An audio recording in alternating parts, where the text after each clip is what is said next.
कल मुस्लिम समुदाय का ईद मिलादुन नबी का पर्व है और 17 सितंबर को गणेश विसर्जन की धूम रहेगी। और ऐसे में Vadodara police commissioner doctor Narasimha Kumar ने पत्रकार परिषद का आयोजन कर वडोदरा शहर में की गई सुरक्षा व्यवस्था की जानकारी देते हुए सभी से शांतिपूर्वक रूप से त्योहारों को मनाने की अपील की है। શહેરના 3500થી વધારે ડીસીપી, એસીપી, પીઆઈ, પીએસઆઈ અને અન્ય સંવર્ગના અધિકારીઓ તૈનાત રહેશે।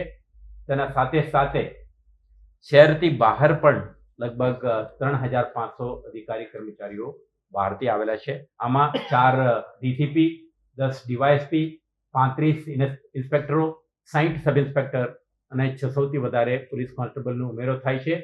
સાથે સાથે अपना एसआरपी ना 6 कंपनीओ, रेपिड एक्शन फोर्स ना 1 कंपनी અને 2500 થી વધારે હોમગાર્ડ, ટીઆરબી ના જવાનો પણ આ બંદોબસ્તમાં ભાગ લેશે।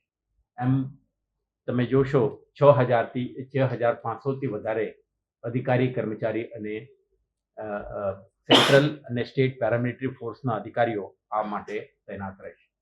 શહેરના કેટલાક વિસ્તારોમાં આપણા ફિક્સ્ડ પોઈન્ટ, ડી પોઈન્ટ, ધાબા ઉપર પોલીસની હાજરી અને સાથે સાથે સ્ટ્રેટેજિક લોકેશનમાં પણ પોલીસ અધિકારીઓ તૈનાત રહેશે, જેથી કરીને શહેરના કોના કોનેથી નીકળનાર ગણેશ વિસર્જનના જે યાત્રાઓ છે આના સુરક્ષા બની રહે અને એમના જે આર્ટિફિશિયલ પોન્ડ સુધી જઈ એક સુરક્ષિત માહોલમાં સંપન્ન થાય તે માટેના આપણા તમામ આયોજનો કરી છે।